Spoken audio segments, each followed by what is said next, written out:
routine, and how those two things are the keys to weight loss. I'm gonna spit fire at you guys. I'm gonna go crazy. All right. So failing to prepare is preparing to fail. Somebody told me this, a client, Laura actually, dropped this quote on me several months ago when we were ironing out her schedule. And this really, like, I have used it 1,000 times between now and then because I think this is weight loss 101 right here. Failing to prepare is preparing to fail. And I'm going to explain to you why.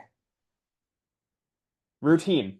You got to have a routine. This is something that everybody, if you can nail this, you will be golden. You will absolutely lose weight. And a lot of you in this call right now have nailed this, and that's why you're seeing really good results. You got to get a routine going. You got to establish healthy habits. A habit is something that happens again and again and again and again and again.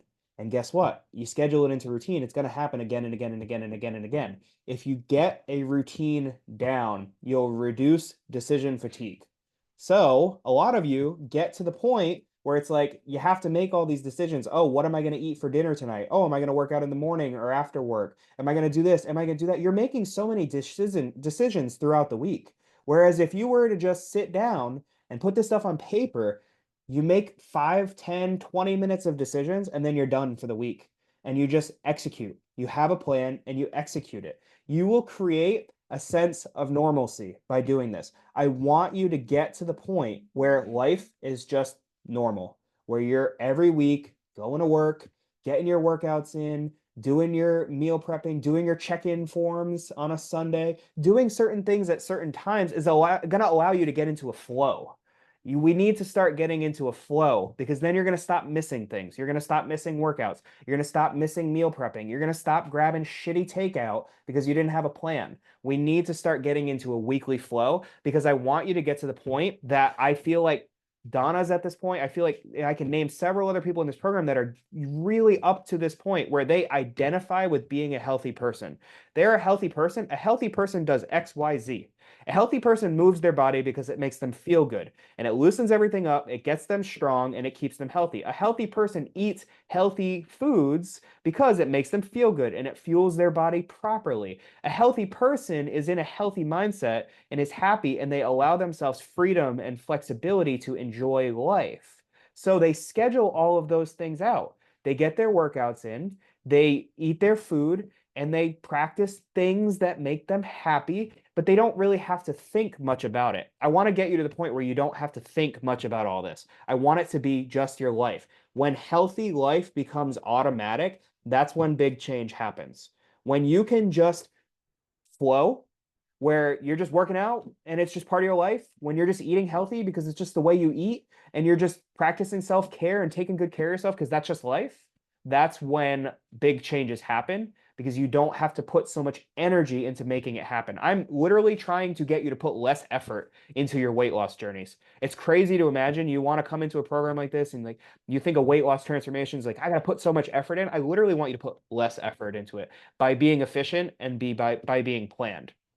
Okay, I'm going to tell you a little bit about how I think you guys should be doing this. But remember, when I talk about meal prepping, when I talk about workout planning, something different works for everybody. I'm going to give you some general guidelines, but what we need to do is really iron it out between me and you to figure out what system works for you. And you can get into your own flow. I'm going to give you different options too. I'm going to give you plan A, B, and C, and you get to choose which one works best for you. But meal planning, I'm finding that this is the one thing that I want you guys to do more of. And I'm going to be all over you guys to start doing this. And I'm going to implement it into check-in forms and into, things that we do every week because we're just not planned enough and things are getting missed and last minute decisions are being made. So meal planning eliminates last minute decisions because you don't get to 6 o'clock at night and you're tired and you just worked all day. It's like, shit, what am I going to eat now? Because you know what you're going to eat. It's either made already or you have a plan for how to make it. And at a minimum, the ingredients are in your fridge,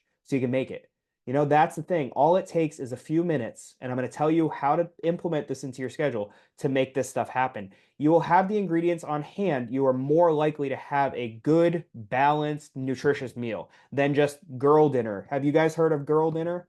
Yeah. Girl dinner is like raid your cabinet and eat random shit. My girlfriend loves to do it, and it annoys me because I love balanced big boy dinners with like a protein, a vegetable, and a carb. And sometimes she just wants to eat fucking like grapes and some chips or like just random stuff. And that's fine. And I respect her a lot. So she can do what she wants to do. It's just it's not my style. I like to have everything planned out. I like to make sure I'm having a protein, a carb, and a vegetable. And I'm going to explain that to you guys in a minute how we can implement that planning so we make sure this stuff happens. You reduce food waste if you do this. So if you go to the grocery store once a week and you just walk in there and you're like, okay, cool, I'm going to get some dinners for the week. You're going to buy a bunch of shit and you're probably not going to use some of it. And it's going to go to waste. And guess what? That wastes money, that wastes food, it's a waste of time. It's a waste in general. So this has many benefits beyond just losing weight. You know, if you meal plan, you will save yourself a ton of money. That end of story. If you're sitting in this call or listening to this recording, you're like, money is just not growing on trees.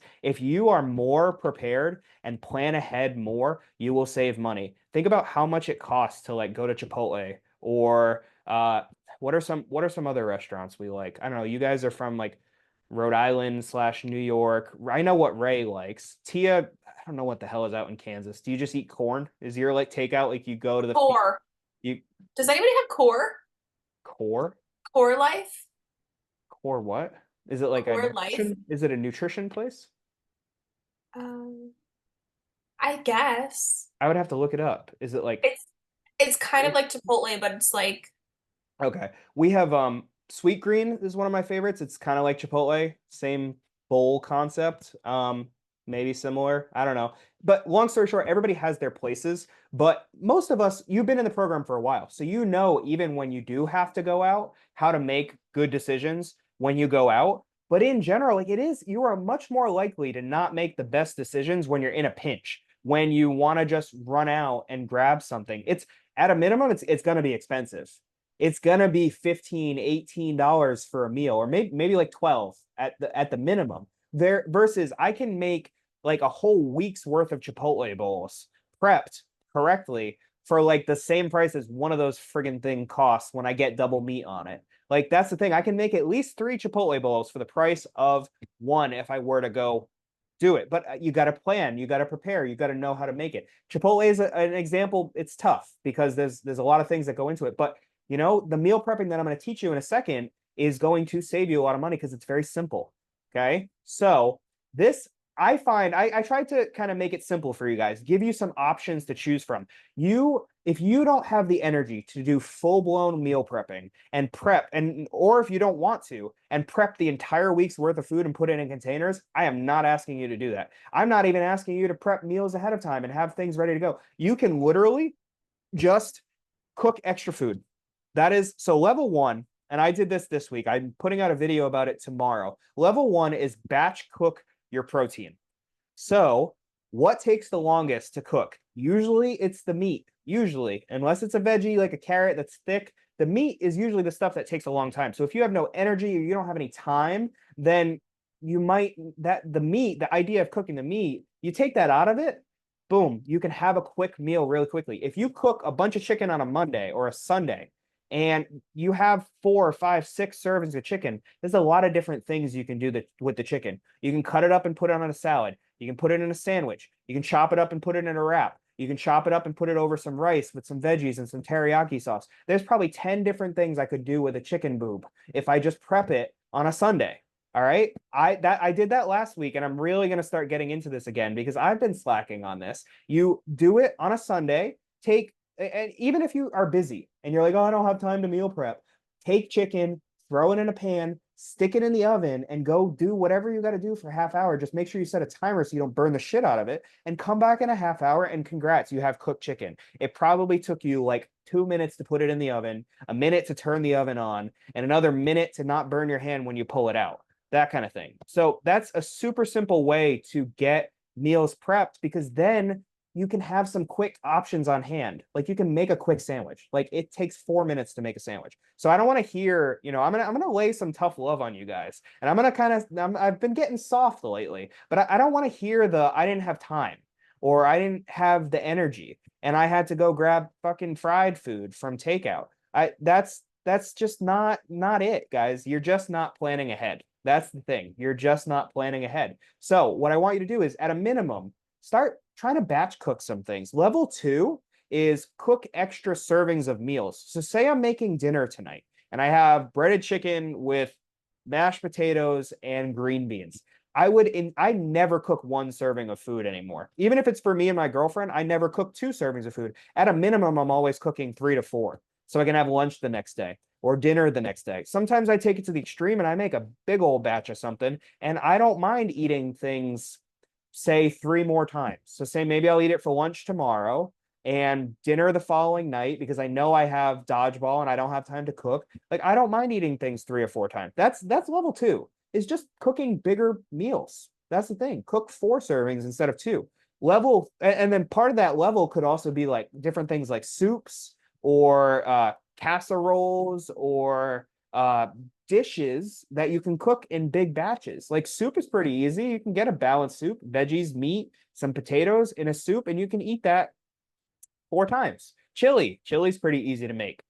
That's Ray, you're telling me you don't know how to cook. Chili's pretty easy to make. You just throw a bunch of shit in a pan and turn it on and heat it up, like, and cook it. Like, pretty easy. Like, these are things you guys can be doing, but if you can kind of create a plan for it ahead of time, you'll get more creative and you can have things prepared ahead of time. Level 3 is the extreme. And this is what I did when I had no time. So this is why I don't want to hear the time excuse, guys, because, and I'm not trying to like toot my own horn or anything, but I was in school full time online doing my MBA. I was working 40 hours a week in person, and I was doing another 20 hours of volunteer, like, working. I won't even explain the situation, but basically I was helping people that I was training at the gym, but online for free. So that's 60 hours of work, another 20 hours of school. And I was trying to start building this business. So I was posting to Instagram. I was doing this. I was trying to get clients. Like, I was literally going from, I would work at 5:30 in the morning, and and it was a half hour away. I'd wake up at 4 to leave the house for 5 to be there for 5:30. I would work all day, come home, do schoolwork. I'd be going straight through from 5 till 10 o'clock at night. But I still found some time to work out because I capitalized on the days that I didn't have a lot of schoolwork. And I did my 3 or 4 day a week plan. And I still found time to cook because I took an hour on a Sunday to cook my entire week's worth of meals. And this is extreme. And I'm not telling you guys that you have to do this. But if you are truly strapped for time, everybody can spare an hour. Get off of friggin' Netflix, get off of TikTok, and go get in a kitchen and prep your meals. We all have 1 hour a week. There's a lot of hours in a week. I don't care how busy you are. I don't care if you work 100 hours a week. You have time for this. Get off of Netflix and go prep some food. I would cook, and I'm going to explain how I did this. So I'm going to explain the extreme of meal prepping, of how you cook an entire week's worth of meals in probably like an hour. It would take me like an hour, and I would have breakfast, lunch, and dinner prepared for the entire 5 day work week. And then weekends, I didn't work. So that was the time I used to catch up. That's why I say weekends are a really good time to try to catch up and try to get yourself set up for the week. So this is the basics of meal prepping. Stop making it overly complicated. I don't care if you know how to cook or you don't know how to cook. Like, Ray, I'm going to shit on you a little bit, okay? Like, you came in and you didn't really know how to cook, but you know how to cook a steak, right? Yeah. Okay. And we're getting there with the chicken, right? Oh, I know how to cook chicken. I mean, you just Okay. put it in the oven. Okay, yeah, you just put it in the oven. Okay, cool. Do you know how to make rice? Yeah. Do you know how to make mashed potatoes? I mean, I buy the already like made, like, the ones that are in the tray, like I think Bob Evans or something. I just pop it Oh, in. okay. Yeah, something like that. But you look at the macros on the back, right? And the calories and stuff like that, or I mean, I'm not eating the entire container, Okay, but good. Perfect, perfect, perfect. Okay. And do you know, I know veggies, you're a little picky with veggies, but you generally know how to prep at least 1 or 2 different kind of vegetables, right? yeah. Yeah, cool. So look at this screen, guys. Stop overcomplicating it. What I would do when I meal prepped for like I said, the whole entire week, I would take 3 or 4 different meals. Okay, so I'd have my breakfast and I ate the same shit every day. I ate acai bowls or yogurt bowls or sometimes some little sandwiches that I heat up that I bought pre-made, like egg sandwiches. Like, I'm a very simple, quick breakfast eater. So I didn't really have to prep those like crazy. I just had to make sure I purchased them from the grocery store. But in terms of lunches, dinners, what I would do is make like 3 or 4 different meals. Okay. And then I would add variety. So I'd have some for lunch, some for dinner, and I'd eat out of containers literally the whole 5 days. 5 day work week. I'd have 5 minutes to eat and I would literally work while I was eating. Not good habits. I'm not encouraging you guys to do this, but this is like worst case scenario. There is a way to make it happen. There is a way to be healthy. So you go in here and you cook your steak and you cook your chicken. You pick like 2 or 3 protein sources. So this is the elements of a balanced meal. We've talked about this. You have the protein source, you have the carbohydrate source. So protein is the chicken, the steak, the meat. The carbohydrate or the starch is the rice and the mashed potatoes. And then the vegetable, the other part of the balanced meal, is the broccoli and the carrots. So you pick one from each category. It doesn't have to be steak or chicken. It can be salmon. I would make, I love salmon. I love sloppy joes. I love, what else did I do? I made like different kind of like fried rice with cubed up pieces of pork in it. Like there's so many ways to combine these things, but you pick one from each category and you cook it. So you cook the steak and the chicken, and then you cook some rice and you make some mashed potatoes, and you steam some broccoli and bake some carrots. You can do all these things at the same time. You can grill the steak on the pan and put the chicken in the oven. You can have a pot of rice and you can have a pot for the boiled potatoes. Make the mashed potatoes, make the rice. You can hit the broccoli in the microwave and steam it, and you can throw the carrots in the oven with the chicken. And then you pick one from each category. So that took me maybe an hour. And it's not going to be perfect at first. You have to get good at this, but you're going to be doing this every week, so it's lots of practice. Then throughout the week, what I would do is I would container all this out Sunday night when I'm done cooking it. So I have my protein, my carb, my vegetable. I would take steak and rice and broccoli with a little teriyaki sauce, and I cut it up. I would take steak and mashed potatoes and carrots, or steak and mashed potatoes and broccoli. I'd kind of like add some variety. So, I'm eating the same things, but the meals are different. And then I do the same thing with the chicken. I have the chicken and the rice and then the carrots, or the chicken, the rice, and the broccoli, or the chicken. You see kind of what I'm doing here? One from each category, and then mixing it up and adding variety so you're not eating the same shit every day. I could just do chicken, broccoli, rice, for 4 meals and eat that for lunch on Monday, dinner on Tuesday, lunch on Wednesday, dinner on Friday. Like I could do that, but I'd rather kind of mix it up and spice it up. And that's the basics. That I said, keep it simple, stupid is my acronym. KISS is my favorite acronym. Keep it simple, stupid. Stop complicating it, because then it never happens. You don't do any of this. So keep it simple, pick some simple stuff. This stuff is not hard to cook. If you don't know how to cook this stuff, I'll film a lesson on how to cook these. If you can't cook anything on this screen right now, we've got somewhat of a problem. Even if the steak tastes like fucking shoe leather, we've got a problem. We need to address that. But generally, like, pick things you like and make 3 or 4 of them. If you want to do this on a weekend, make 2. You could even make 2 recipes. Say you make 4 servings of 2 different balanced meals. So the 3 components times 2. So that's 8 total servings. That could get you lunch and dinner for 4 days out of the work week. And then you can just wing it. So say you want to have dinner with your partner on a Wednesday. I kind of do this right now. I'm going to be definitely cracking down on this. Like, I don't always eat with my girlfriend. We have a couple meals a week that, we prep together. We're not cooking every night. She has her meal prep stuff, which is usually just freaking grapes and some pita chips, girl dinner shit. But I have my meal prep because I'm home during the day, and she has her meal prep that she brings to work with her. So we do this. We have, 4 meals or 4 servings out of the week are like winging it. So breakfast or lunch, dinner, lunch, dinner, lunch, dinner, lunch, dinner is on our own, and maybe we come together for 1 meal and cook dinner together, stuff like that. You guys can absolutely do that, and that only took half hour, an hour of your time on a Sunday to throw some stuff in containers. That is extreme meal prepping. You can do this with 1 meal. You can cook 1 meal, protein, carb, vegetable, make 3 servings of it, and that's lunch for 3 days out of the week. And maybe and that's the thing. I'm going to talk about scheduling. So now you're going to be looking at this on a Sunday. You're going to be looking at your week ahead of you and be like, okay, you know what? Thursday is kind of a light day. I don't have a heavy day. Maybe I can cook dinner that day. But you have a plan.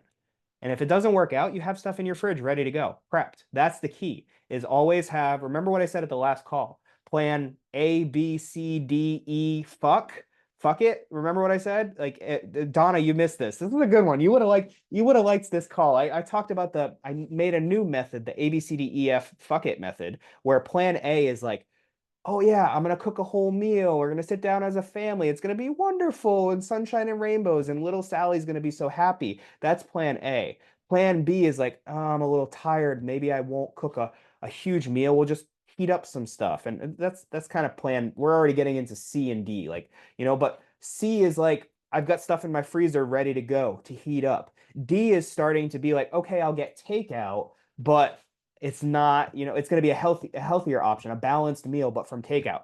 We start getting into E, and it's like, okay, we're getting takeout, but it's like some French fries, and maybe I can portion the French fries. And then F is fuck it. I'm just having, like, think of the nastiest Chinese food, fried food. Like, that's fuck it. We want to have less of the fuck it moments and be more prepared. And even if we hover in the BC area, we're still planning ahead. We're still prepared. We're going to still see results and be successful. We don't always have to be on plan A. And that kind of leads me into, this part of it, the all or nothing. I'm going to be talking about that in a second, but I do want to touch on workouts real quick. Basically, remember what I said about automatic at the beginning of this, presentation? We want to make things automatic. Absolutely, with workouts, if they don't become routine and automatic, you're going to miss them.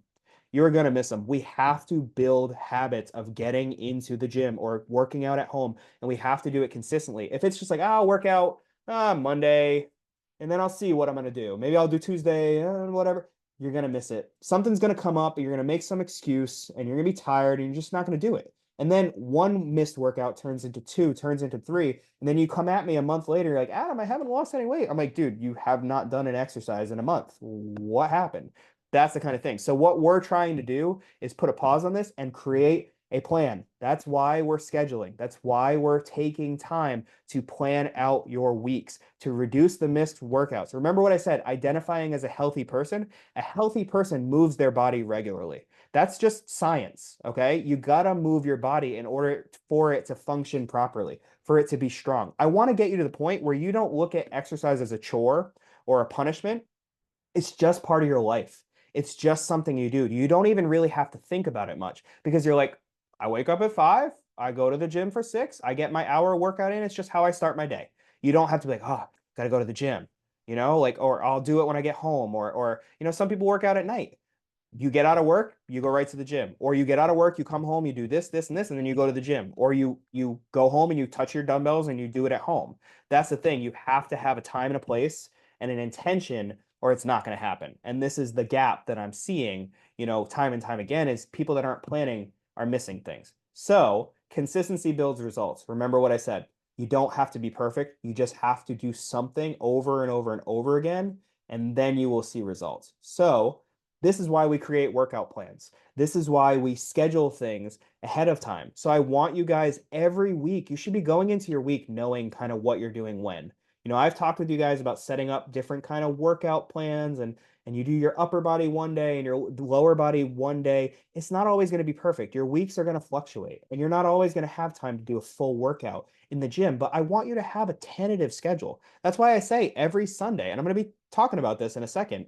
Every Sunday, I love for you to go and look at your week, forecast your week ahead of you, and be like, I'm going to do this then. You should, on a Sunday, like most people, unless you have a weird rotating schedule, some people are nurses and they have rotating schedule, but like most people in here have a somewhat consistent schedule. And if not, we'll iron it out. But you take your one day. Oh, Jeremy's coming in. Cool. Let me let him in. You take your one day, you forecast the week ahead of you, and you plan stuff out. And you'd be like, oh, I'm working this day, this day, this day. Oh, you know what? I have something to do Thursday night. So, maybe I got to work out in the morning that day. Or maybe I have to plan for, maybe my leg day is shorter than my upper body day. So maybe I can swap things around because I know I'm not going to have enough time to do a full 90-minute workout or hour-long workout. So maybe I have to do this. Or maybe I'm going to have a stretch planned for that day because I don't have a lot of time. You see what I'm kind of going at, guys? You gotta plan. You gotta plan. You guys are going into the week like, oh yeah, I know what I gotta do for exercises, but like, I'll get there when I get there. And then guess what? It's Friday and you haven't worked out once. So, I'm laying it on you. You gotta plan. Jeremy, you're coming into the middle of it. I recorded everything and I'm gonna send it out. Okay. All right. I don't need a plan. I'm so good at planning already. That's Yeah, totally bullshit. You're the one that I wanted to come to this presentation. I'm kidding. I'm kidding. I'm messing with you. I'm sorry, I'm something kidding. came up. I'll watch the recording what I missed. I'm kidding. No, I'm kidding. You're good. I just think this is important, you know, for certain people are getting good at this. Like you're getting good at this. We just have to nail it. And then your results are going to triple. If you can nail this, your results will just triple. So, what does an imperfect workout routine look like? I want to skip to this slide.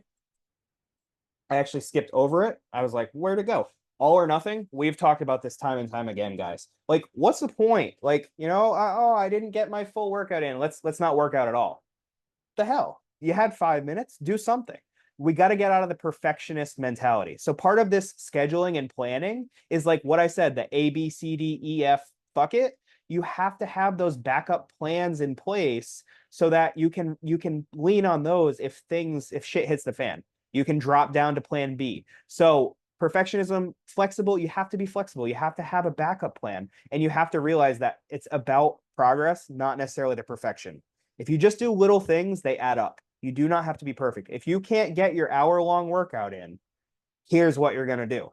What does an imperfect workout routine look like? Say, you know, most of you have like a 4-day or a 3-day a week workout plan. You work out for like an hour. Okay. So pretend it's like Wednesday. All right. And it's like the middle of the week. It's like, shit, I'm tired. My boss is a prick. Like I come home from work and it's like, the last thing I want to do is work out.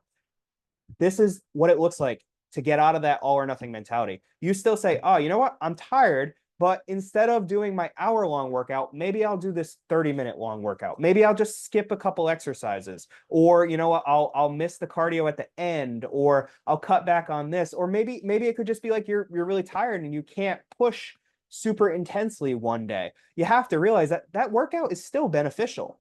You know, it's arguably more beneficial than the perfect workout where everything is sunshine and fucking rainbows because you still showed up for yourself. And that's practicing the art of showing up for yourself no matter what. So that's like I'm putting it in tiers. So that's like top tier. You still get your modified workout in. Keep going down a little bit. Not perfect. We're getting less perfect. I didn't go to the gym today, but I still went on a short walk. So you didn't even do your hour workout, but you still took a 5 or 10 minute walk because you're like, you know what? A healthy person moves their body. A step down from that is I didn't work out today, but I still drove to the gym. I've said this, you guys are going to get annoyed with me by how many times I've told you this story. But a big part of what I did differently in this weight loss journey was that I always showed up for myself no matter what, even if it wasn't perfect. On days that I was really depressed, because I had some really bad depression. And the last thing I wanted to do was even get out of bed. I would still drag my sorry ass out of bed and drive to the gym. And I understood that it wasn't going to be perfect, but I drove to the gym. I sat in the parking lot for 5 minutes and I drove home. Literally, I drove home. I didn't work out that day, and that's fine. And everybody at first would be like, I'm a failure. I didn't work out. But I celebrated those moments because that is me. That is all the effort I had that day. And that's okay, because in the long run, look what fucking happened. 140 pounds down. It worked. And I did that plenty of times. There were, you know, literally 3 days in a row and I did that. And guess what? I'm still here. I'm still kicking. So I drove to the gym. I sat in the parking lot for 5 minutes and I drove home. And that was what I could manage, even if I was miserable. Eventually, it started to get a little better. So I started to get the, you know, energy or the motivation to get into the gym and maybe do a 10-minute workout. You know, I was a little more motivated. So I did my 10-minute workout and I drove home. Or sometimes I walked into the gym and I walked right out. I took a poop in the bathroom and I walked right out, you know, just to say that I went into the gym. But sometimes when I got better and better and better, I made it into the gym and I maybe rode the elliptical for 10 minutes and I went home. And then it got better. And then I learned finally, you know, right now, if I'm having a shitty ass day, my place of peace is the gym. I go to the gym to clear that shit up. So that's that, but that was not me when I started. I hated it. I was punishing myself, but now it's almost, you know, a reward for me. When I have a shitty day, that's where I go. But, you know, getting back to my analogy here, you go a step down further and I didn't do shit today, but I'm still not going to I'm not going to make myself feel guilty about it because my body needs rest. Sometimes, and I'm not saying all the time, sometimes your body is just telling you, you know, dude, chill out.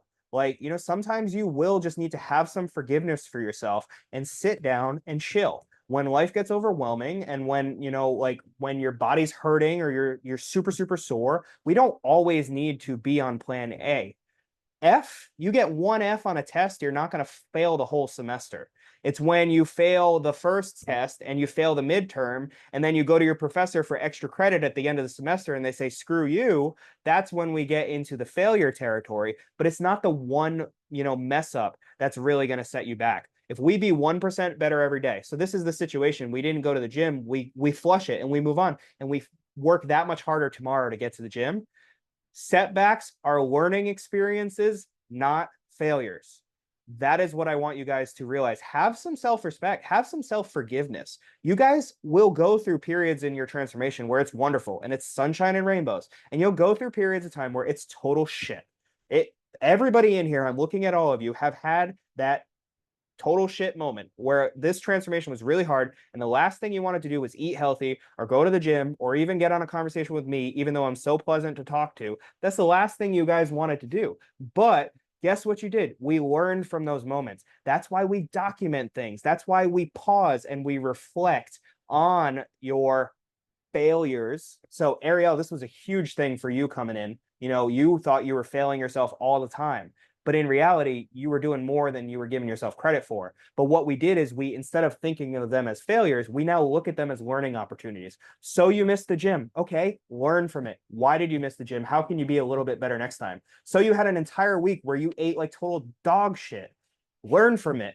How are we going to be better next weekend? If we can just focus on being a little bit better every single time, you are going to see good results. But the problem is we beat ourselves up and we get in a rut. And, now we're like, it takes us 2 days to get back on track because we're wallowing in self-pity. We've all been there. We've all beat ourselves up and pounded a thing of ice cream, to make ourselves feel better and then made ourselves feel guilty about it. So we're like, oh, fuck it. The day's wasted. Let's go have, some cookies to wash it down. Like a lot of us have done that. We need to flush things right away and learn from them and focus on being better the next day. How we do this, though, we got to document things. So in order to learn, we have to see the problem. We have to see what happens so we can unpack it. That's why I tell you guys to do your friggin' weekly check-ins, because the weekly check-ins are going to help us pause and reflect on how the last week went, especially if your week was total shit.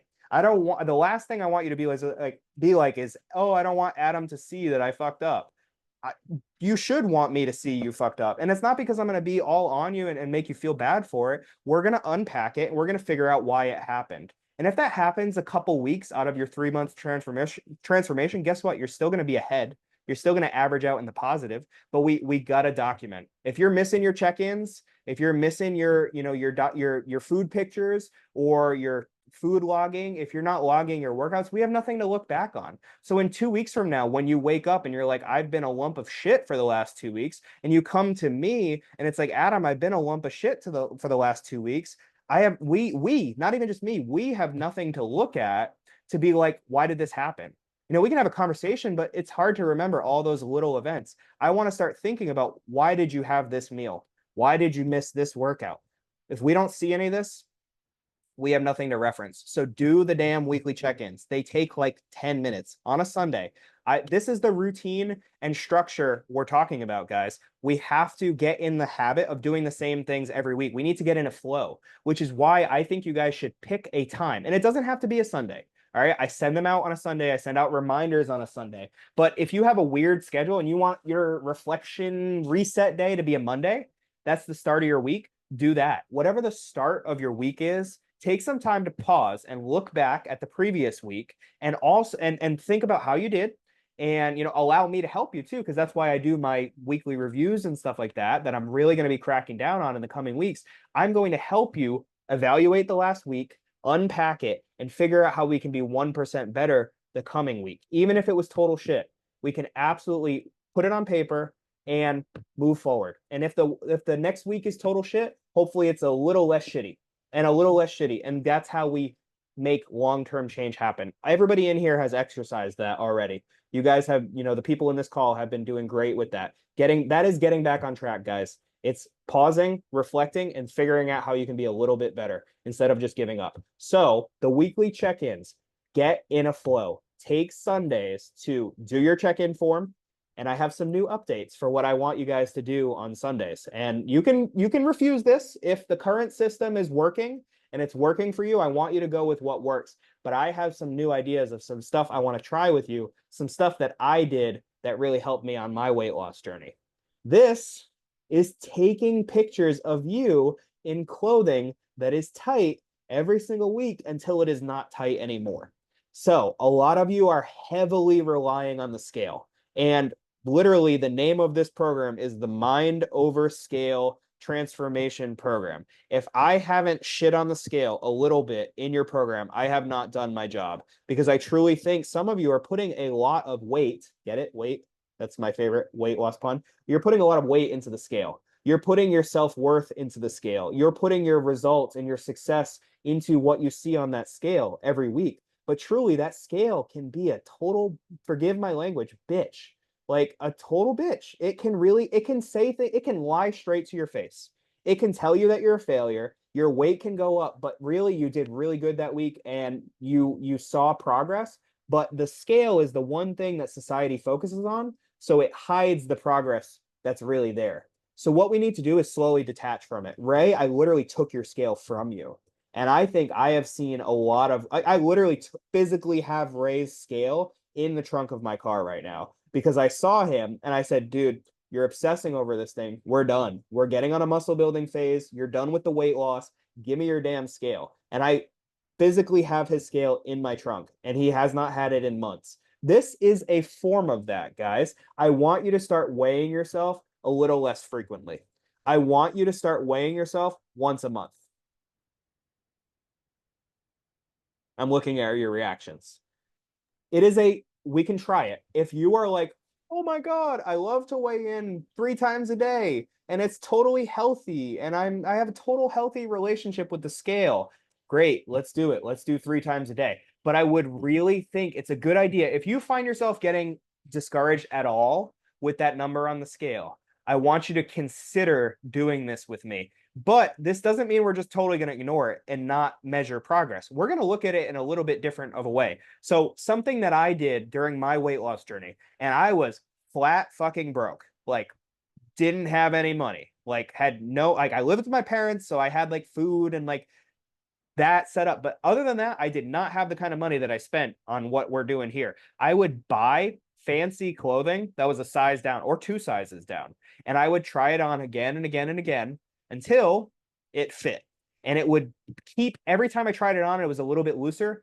That made me a little bit happy. And it gave me a little bit motivation to keep going, even when the scale was not moving. At some point, I said, fuck the scale, and I stopped weighing myself, but I still relied on things like that to get me going. So you don't have to go out and buy a $90 pair of Lulu shorts. I know Ray is going to hear this and he's going to go blow a shit ton of money on fancy Gymshark clothes that are a size small. And even though we're in muscle building phase, so maybe you would want to buy a size large or one size bigger than you are, because you want to fill it out and you want to fill out your chest a little bit. But I want you guys, even if it's not fancy clothing, like fancy is a motivator, like it's expensive.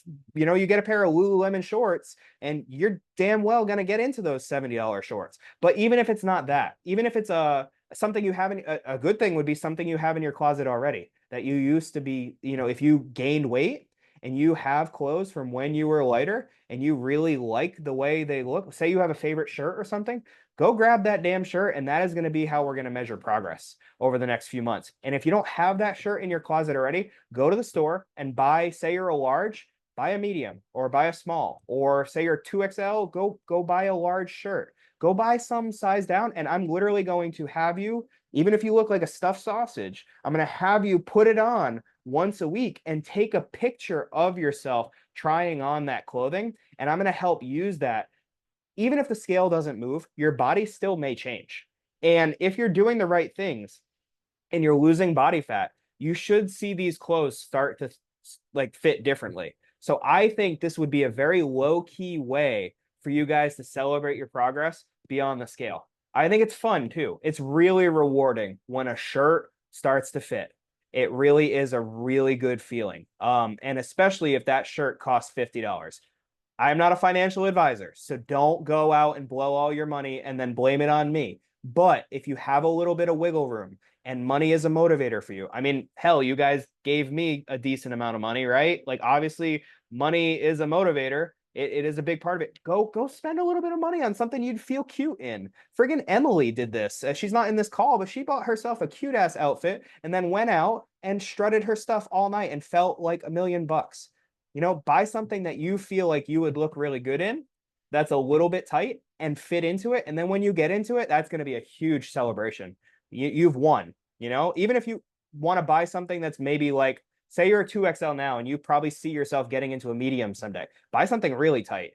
And even if you can't fit it every week on, eventually it's going to come on. So that's just a way we can kind of detach from the scale a little bit. I want to incorporate this into your check-in forms. So I would love if you could submit a picture of yourself in this piece of clothing, you know, and I won't use it without your consent, just so you know. So if you look like a stuffed sausage and you don't want me to put a picture of you on Instagram or whatever in a shirt that's like literally like a wet t-shirt contest, like super tight, then I won't put it up there. But I want you guys to have it for yourself, to be able to look week after week. I'm going to compare these pictures for you. I might even every month send you week 1, week 4, side by side, so you can look at the difference and see the difference if you don't feel a difference already. That's just something new I would like to try with you guys. Of course, if you have a system that works, we'll go with what works. We will absolutely, if you like to weigh yourself every week and that's what you need to stay on track, we will stick with that. But I think, and I'm going to talk with each of you individually about my ideas around this, if I think it would be something that would be good for you. I think, you know, regardless, even if you decide to, even if you keep weighing yourself, I think it's a really good idea to get yourself a hold on some smaller clothing. If your goal is weight loss, if your goal is muscle gain, guess what? You want to fill out, maybe you get some clothing that's a little loose and you fill into it a little bit. You know, say your problem area is your legs and you want to do whatever size you want to change, find something that is your goal and try to grow into it. Either shrink into it or grow into it. You know, just try it. Try it. I think it's really good. I've seen some really good results with, you know, people like Brindis who do things like this. She's doing really great. So it's like 12 o'clock. So she's at midnight where she is. So she's not in this call, but I would absolutely give her a huge pat on the back if she was. She's also in France too. So she's having the time of her life. So, but I would give her a huge, like, I would give her credit for this because she has shown me that this works and makes you feel really good when you get into smaller clothing. So that's really the key takeaway is structure and routine and flow. The key takeaway from this entire presentation is you have to get in a flow and you have to build the skills to be able to keep that flow going and be resilient and be flexible when shit hits the fan and life throws a curveball at you. Because that's the guaranteed thing about life. That and taxes are the two guaranteed things about life. You're always going to have stuff thrown at you. And if you can get yourself into a flow, you absolutely will succeed when life tries to mess with you. Okay. So that's the takeaways. Any questions? I mean, I do want to talk a little bit about, you know, your biggest downfall, like where this stuff is going wrong. So that was kind of my question of the day. I would like to pause for reflection, but anything I just talked about, do you have any feedback or questions?